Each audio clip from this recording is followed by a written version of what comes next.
나오니 아무데나 예수께서 들어가시는 마을이나 도시나 촌에서 병자를 시장에 두고 예수의 옷가에라도 손을 대게 하시기를 간구하니 손을 대는 자는 다 성함을 얻으니라.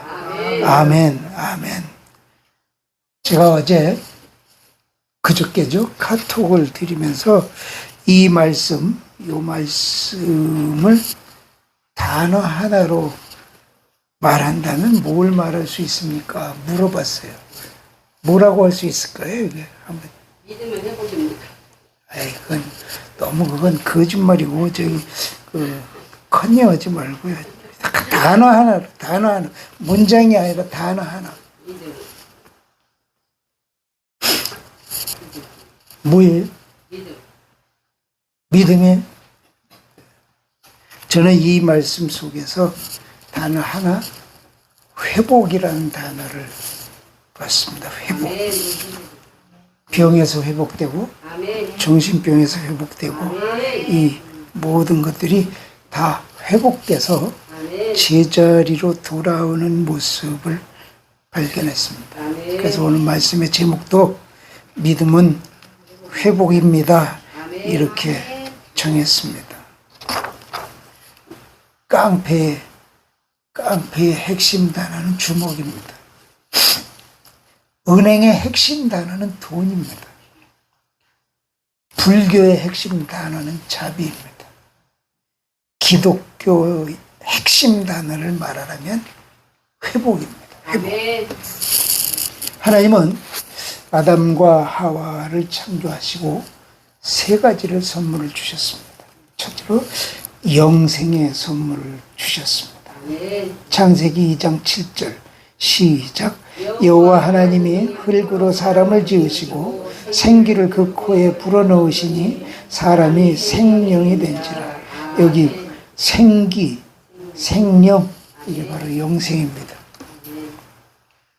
가장 귀한 선물이라고 할 수 있습니다.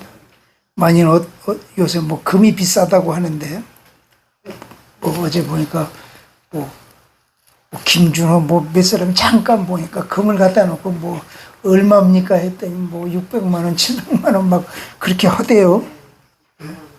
금이 아니라 누군가가 나에게 건강하게 100년을 더 살 수 있는 생명을 선물로 준다면 어떨까? 이거야말로 최고의 선물 아니겠습니까? 그런데 하나님은 100년이 아니라 영생을 선물로 주셨습니다. 또 하나, 다스림의 선물을 주셨습니다. 창세기 2장 15절 시작. 여호와 하나님이 그 사람을 이끌어 에덴 동산에 두사 그것을 다스리며 지키게 하시고, 이 아담과 하와에게 에덴 동산과 모든 것을 다스릴 수 있는 권한을 주셨다고 말씀하고 있습니다. 만일 누가 대통령직을 선거로 얻은 것이 아니라 선물로 주었다면 이건 큰 선물입니다. 세 번째, 관계를 선물로 주셨습니다. 하나님은 아담과 하와에게 영생, 다스림 뿐만 아니라 관계를 주셨습니다. 그래서 우리는 하나님과 나 사이에, 또 부부 사이에, 가족 간의 관계를 통해서 우리가 자유를 누리며 행복하게 살아갈 수 있는 권리를 주셨습니다. 그런데 하나님이 네 마음대로 살아라 하고 절대적 자유를 주신 것이 아니라 이 하나님의 말씀 안에서 관계를 가지고 살도록 주셨습니다. 그 하나님이 아담과 하와에게 주셨던 그 법이 바로 선악과법입니다. 창세기 2장 16절에서 17절 시작. 여호와 하나님이 그 사람에게 명하여 가라사대 동산 각종 나무의 실과는 내가 임의로 먹되 선악을 알게 하는 나무의 실과는 먹지 말라. 내가 먹는 날에는 정령 죽으리라 하시니라. 그래서 우리가 이런 권세를 누리고 살아야 되는데, 아담과 하와가 우리가 알다시피 선악과를 따먹었어요. 선악과를 따먹지 말았어야 제대로 된 관계가 계속될 수 있는데, 이 선악과를 먹음으로써 관계가 깨져버렸습니다. 신랑 신부가 결혼을 할 때는 서로 반지를 끼워줍니다. 이것은 죽음이 갈라놓을 때까지 내 모든 것은 당신 것이지만 내가 당신을 위해서 순결을 약속합니다. 이런 약속의 징표로 반지를 낍니다. 그래서 일단 결혼하고 나면 이 남편은 아내 외에 다른 여자와 관계를 가져서는 안 됩니다. 아내는 다른 남자와 관계를 만들어도 안 됩니다. 올바른 관계가 유지되기 위해서는 반드시 지켜야 할 서약이 있습니다. 남자는 많아도 남편은 하나고, 여자는 많아도 아내는 하나밖에 없습니다. 그러나 아담과 하와는 선악과를 따먹었습니다. 마귀가 와서 선악과를 따먹으면 하나님처럼 된다고 하는 유혹에 넘어가 버렸습니다. 하나님과의 관계가 깨지고, 그리고 가족 간의 관계가 깨지고 말았습니다. 요즘에 보면 우리 부부 간에 또는 가족 간의 심리를 다루는 프로들이 많이 방송되는 걸 볼 수가 있습니다. 이호선 교수, 또 오영은 교수, 이런 사람들이 사람들의 갈등을 나누는 그 프로그램들을 방송하는, 저는 아주 주의 있게 그 방송만큼 될 수 있으면 보려고 노력을 합니다. 그걸 보면서, 야, 우리 관계가 깨지니까 사람들이 살아가는 모습이 이렇게 힘들구나, 이렇게 험악하구나, 그런 모습을 제 스스로 느끼고는 합니다. 그래서 우리도 이런 잃어버린 영생 다스리는 권한, 그리고 이 관계, 이런 것들을 회복해야만 되겠다는 생각을 하게 됩니다. 예수님이 이 땅에 오신 것은 우리의 무너진 관계를 회복시키려고 오셨음을 분명히 말씀하고 계십니다. 예수님이 취임식을 하셨어요. 취임식을 하실 때 하신 말씀이 있으십니다. 누가복음 4장 16절에서 19절 말씀입니다. 주부에 있죠? 같이 읽어봅니다. 시작. 예수께서 그 자라나신 곳 곧 나사렛에 이르사 안식일에 자기 규례대로 회당에 들어가사 성경을 읽으시려고 서심해 선지자 이사야의 글을 드리거늘 책을 펴서 이렇게 기록한 데를 찾으시니 곧 주의 성령이 내게 임하셨으니 이는 가난한 자에게 복음을 전하게 하시려고 내게 기름을 부으시고 나를 보내사 포로된 자에게 자유를, 눈먼 자에게 다시 보게 함을 전파하며 눌린 자를 자유케 하고 주의 은혜의 해를 전파하게 하려 하심이라. 이게 예수님이 이 땅에 오신 목적이에요. 그러니까 이 지금 방금 읽은 누가복음 4장 말씀도 한마디로 요약하면 회복입니다. 회복하러 오셨다. 예수님이 이 땅에서 하신 모든 일들은 회복의 사역이었습니다. 포로된 자에게 자유를 주시고 눈먼 자에게 다시 보게 함을, 눌린 자를 자유케 하시려는 것은 모두 회복의 역사입니다. 예수님은 여기저기 다니시면서 복음을 증거할 때 나타난 증거가 오늘 본문입니다. 본문.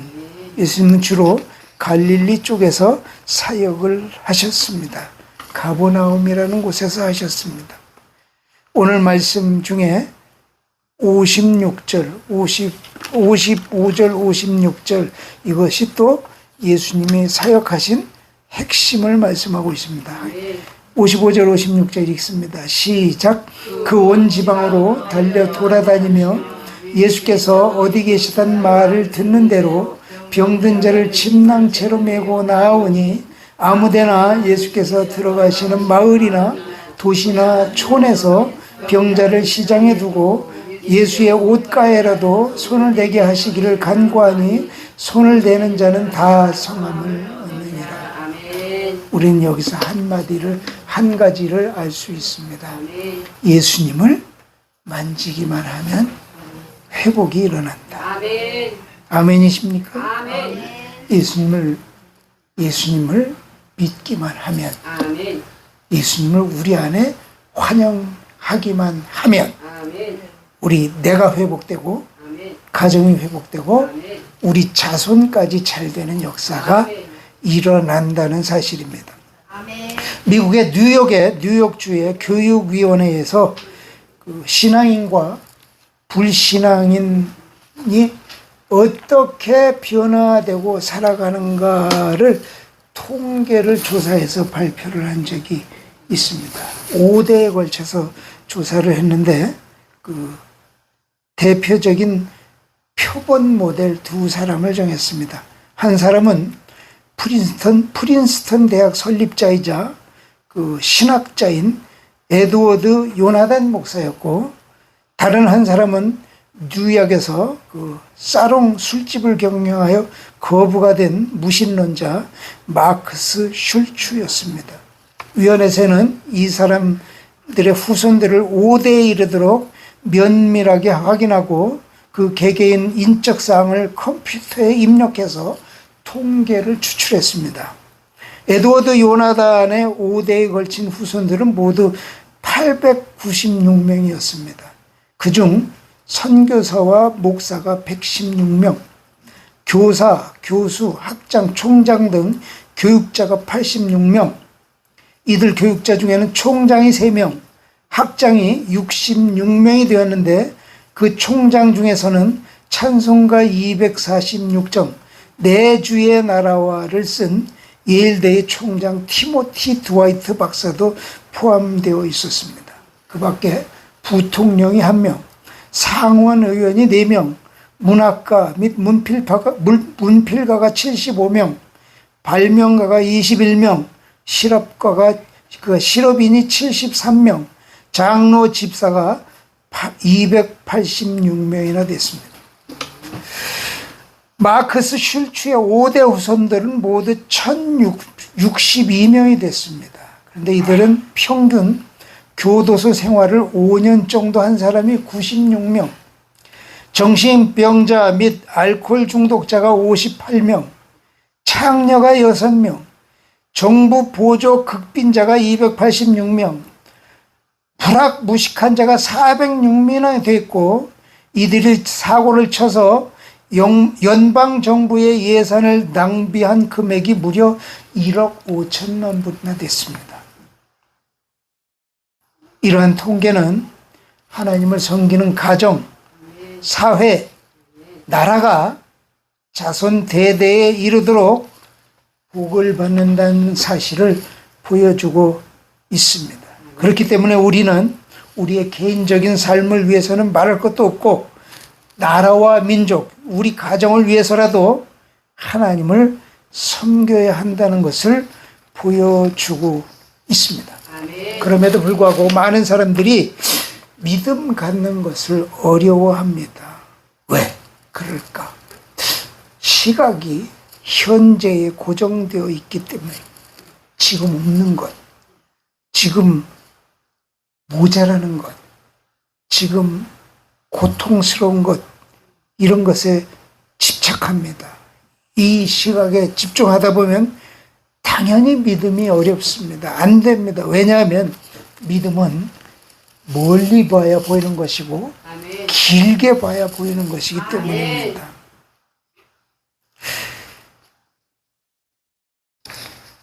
지금 우리나라가 이렇게까지 잘 사는 나라가 된 것이 무엇 때문일까, 이런 생각을 저는 종종 해보게 됩니다. 단군 이래 가장 잘 살고 있습니다. 잘 사는 정도만 놓고 보면 우리나라가 세계에서 7번째로 잘 사는 나라라고 합니다. 어떻게 이렇게 됐을까?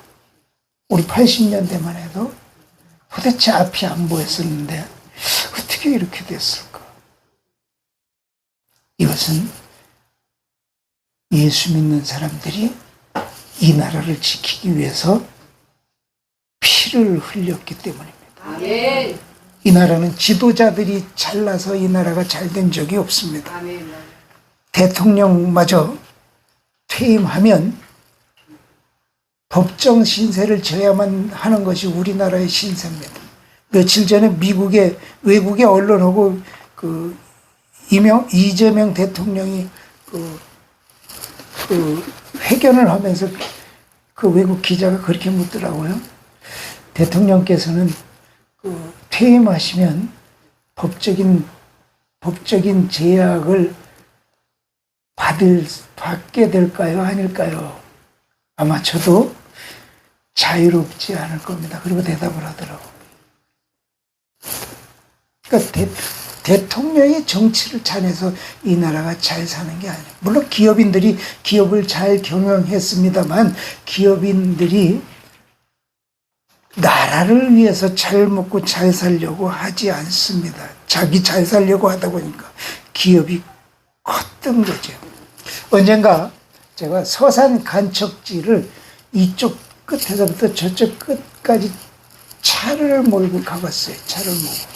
갔더니 그 서산 간척지가 바다 쪽으로 있다 보니까 이게 쭉 그냥 일자로 해서 끄는 줄 알았더니 이게 가다가 이게 왔다 갔다 이래요. 이게 굉장히 많이 왔다 갔다 이렇게 해놨어요. 나중에 거기 가서 주변 식당에 가서 밥을 먹으면서 식당 주인에게 물어봤어요. 왜 이 바다하고 면한 간척지를 왜 이렇게 저걸 방파제를 왜 이렇게 쌓아놨어요? 그랬더니 식당 주인이 웃으면서 이렇게 말하더라고요. 정주영 회장님 욕심이 커서 그렇습니다. 그게 정주영 회장님이 산 간척지 땅의 경계가 그렇게 됐는데 이걸 대충 잘라서 좀 나가도 되는데 그게 아까워서 그걸 이렇게 도로를 해놨다고. 사람이 욕심이라는 게 한이 없고 그래요. 그럼 어떻게 우리가 설명을 해야 될까? 이 나라에 이 나라를 지키기 위해서 6.25 때 예수 믿는다고 인민군에게 총살을 당하거나 죽었던 사람이 개신교인 1026명, 천주교인 119명, 1145명의 기독교인 희생자가 생겼습니다. 1950년 9월 충남 논산의 병천교회라는 곳에서는 그 교회 교인 66명이 북한군에게 집단 학살당한 기록도 있습니다. 생각을 해보세요. 우리 광주 사태, 5.18 광주 사태 때 희생당한 사람들 또는 고문당한 사람들이 다 연금을 받습니다. 우리가 상상하기 어려운 금액을 받는다고 합니다. 그럼 이게 민주화를 하다가 이 받는 연금이기 때문에 자랑스러워야 되잖아요. 떳떳해야 되잖아요. 근데 이걸 법으로 아예 아무도 들여다볼 수 없게 만들었어요. 누가 얼마를 받는지, 어떤 사람이 어떤 연유로 받는지를 아무도 몰라. 심지어 세월호 타고 가다가 죽은 그 사람들도 연금이, 사망연금이 12억인가 이상이 나왔어요. 12억. 심지어 저기 이태원에서 할로윈데이에 놀러 갔다가 밟혀서 죽은 사람들도 평균 3억 이상을 받았어요. 근데 이렇게 희생당한 제주의 4.3 사태, 여순 사건 통해서 나오는 사람들 다 법으로 정리를 해서 다시 저게 회복되고 연금을 받을 수 있는 제도까지 만들어 놨어요. 그런데 지금까지 예수 믿다가 그 공산주의자들에게 희생당한 사람들에 대해서는 아무도 이 연금을 받은 적도 없고 누가 어떻게 희생당했는지의 기록도 없다가 이걸 22년도에 그 국회에서 이 문제를 정식으로 제기를 해서 이제 겨우 조사하는 중에 있습니다.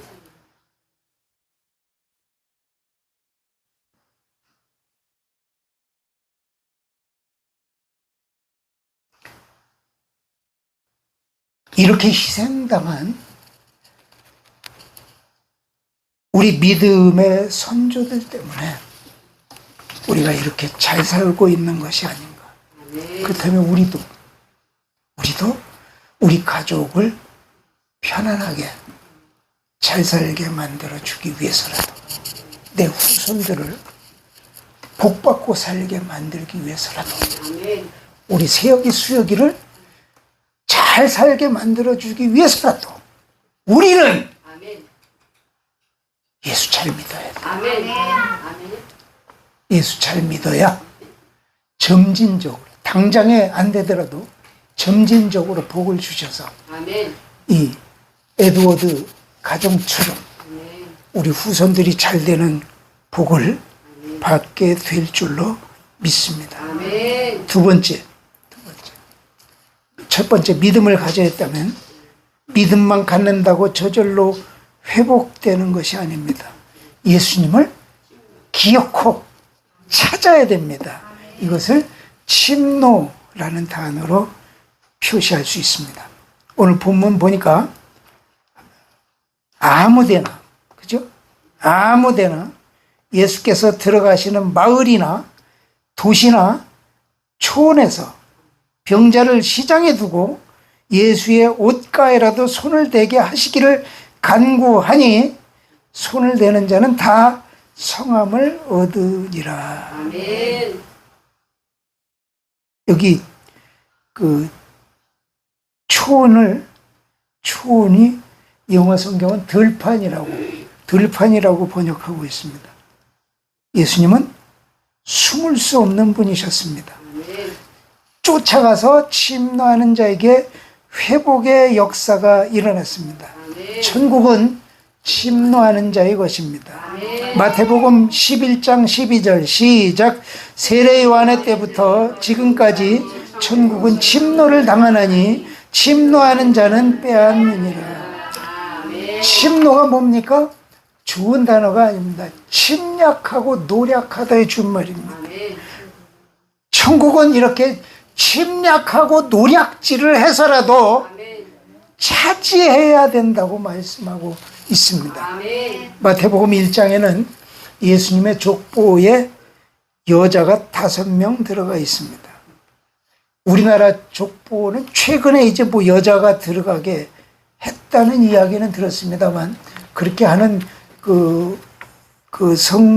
성씨들이 별로 아직 없습니다. 이스라엘 족보도 여자 이름은 적어 넣지 않습니다.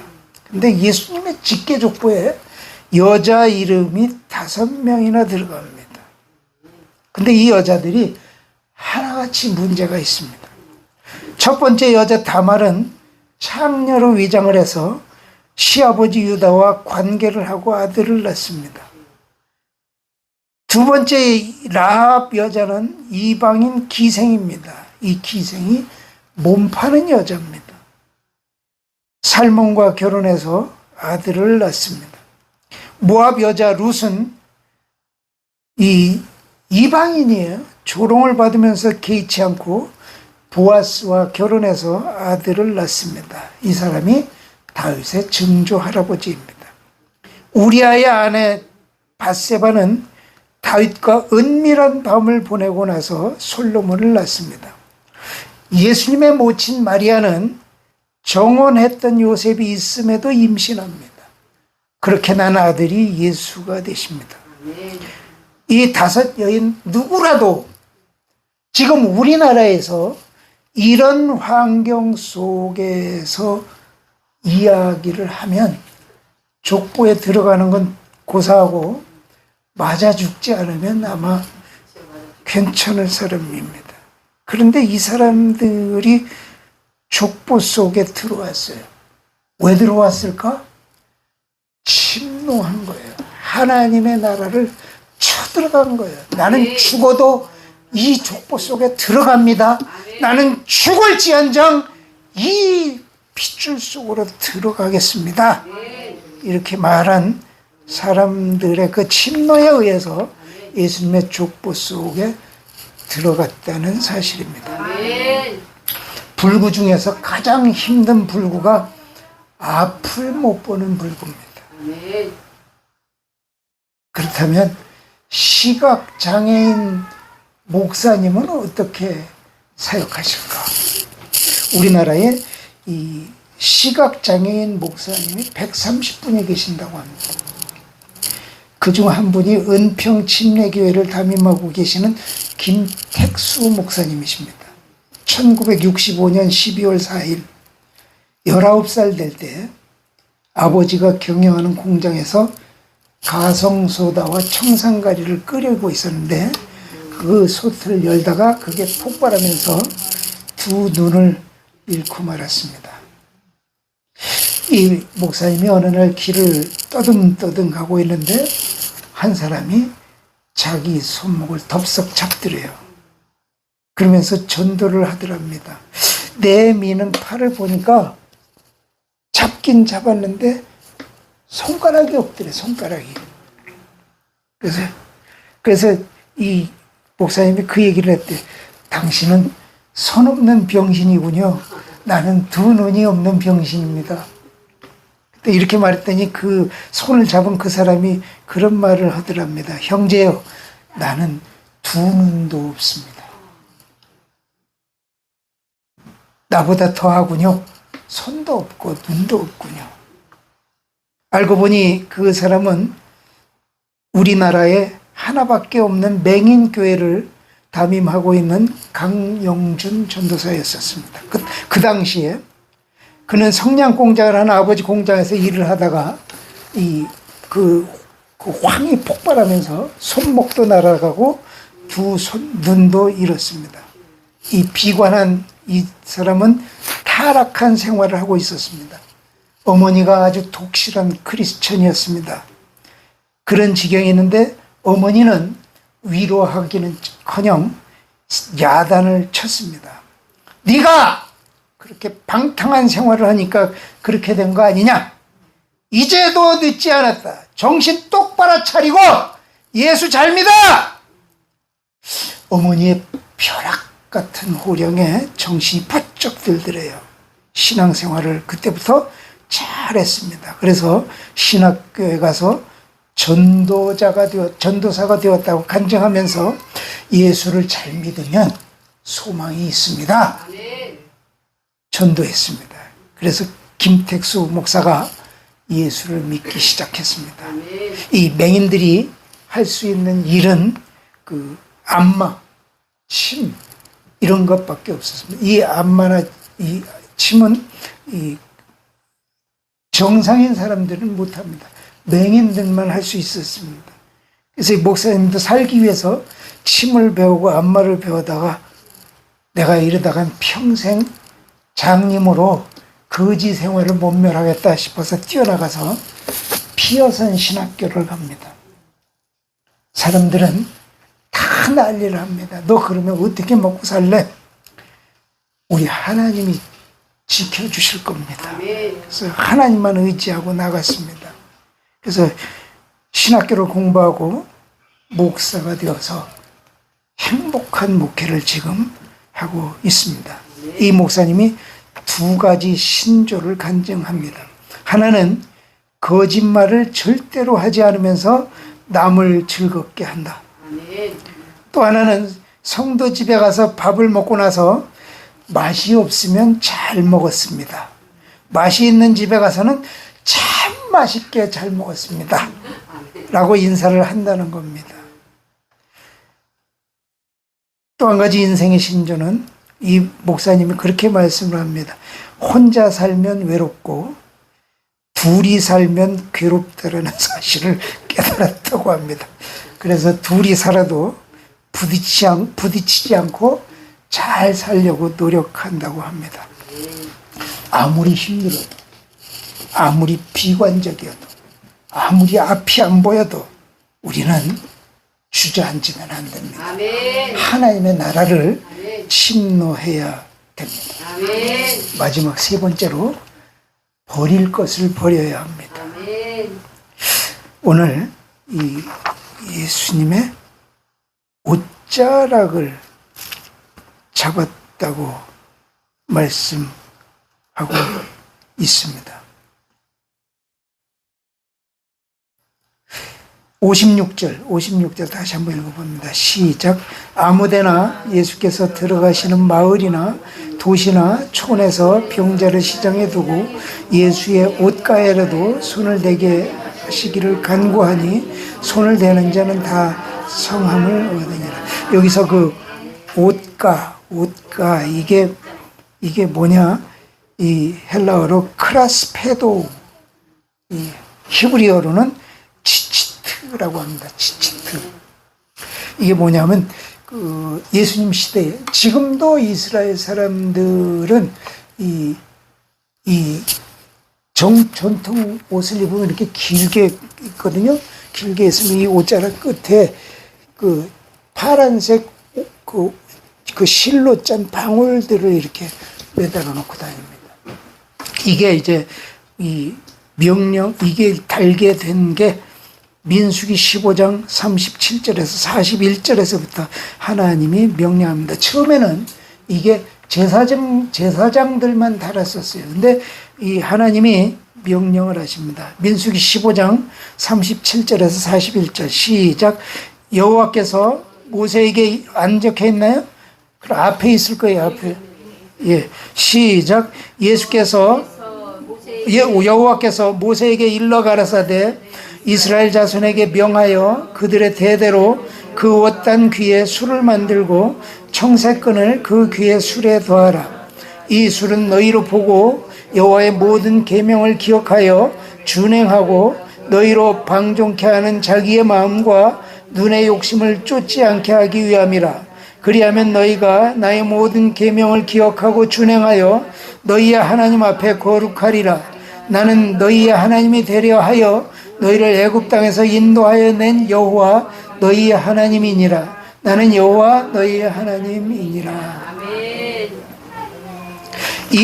이 명령을 하나님의 하시게 된 그 원인이 그 민수기 13장 14절에 있습니다. 13장 14장에 있습니다. 이 민수기 13장 14장은 그 정탐꾼들이 가나안을 40일 동안 정탐하는 내용들입니다.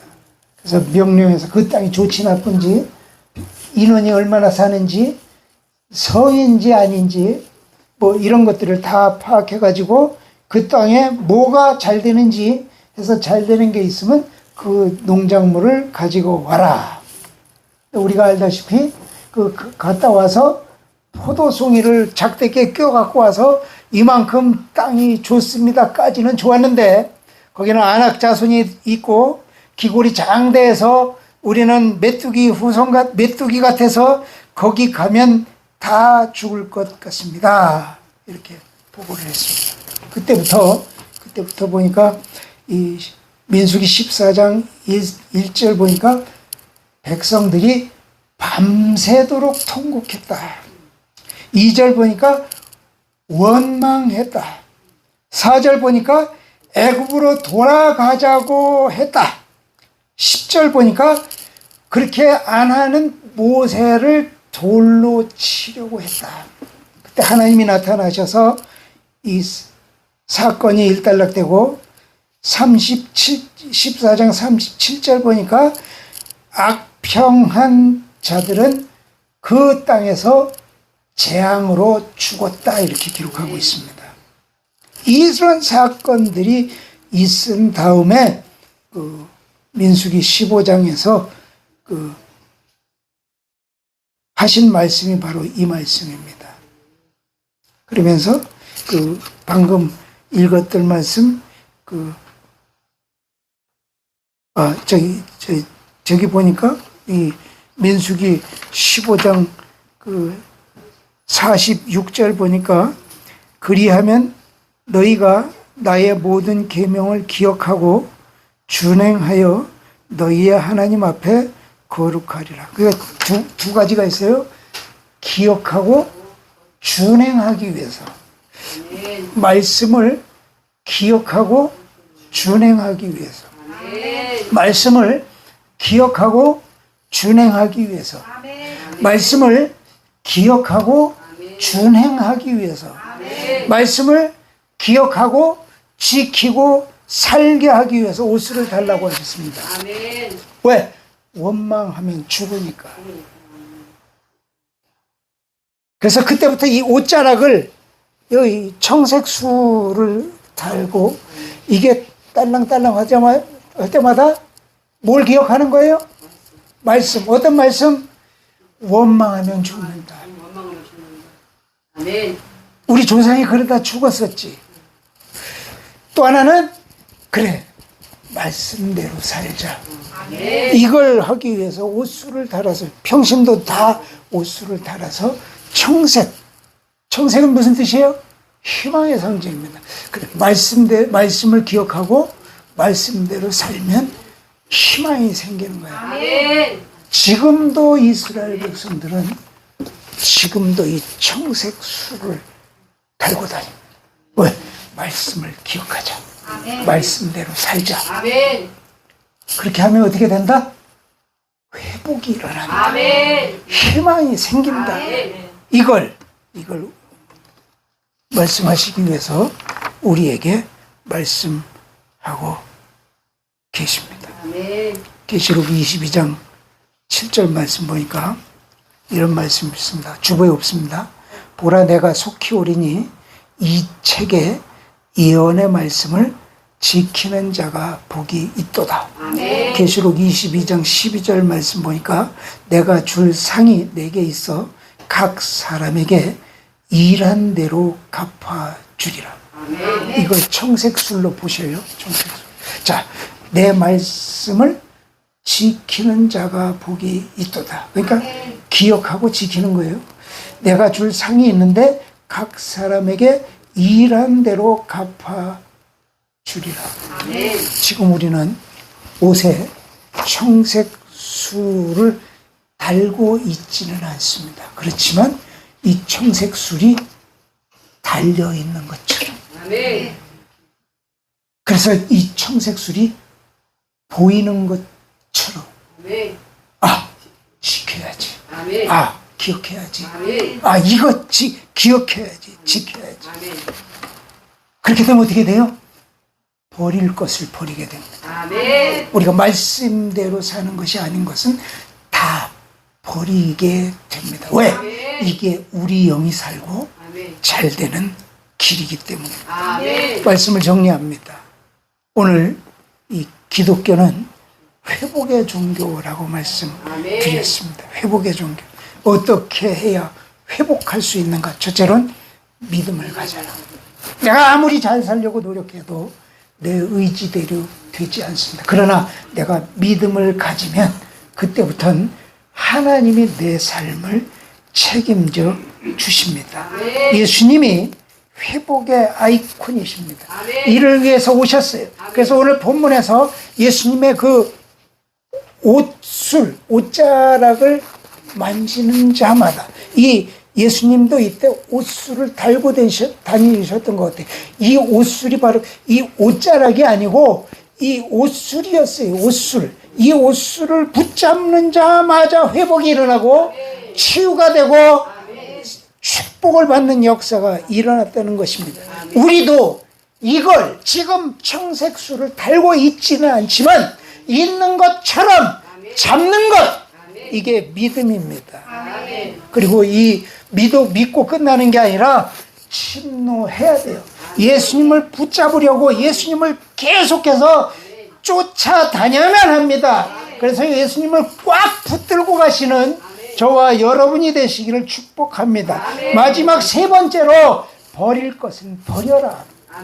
말씀대로 살고 말씀대로 죽고 이 말씀을 늘 기억하고 살아서 말씀을 벗어나는 것은 버렸을 때 비로소 우리도 하나님의 축복을 누리고 살 수 있는 길이 열린다는 사실을 기억하시기 바랍니다. 믿음, 침노, 버릴 것, 이것을 기억하고 가시는 저와 여러분이 되시기를 주의 이름으로 축복합니다. 말씀 생각하시면서 통성으로 기도합니다.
Arabella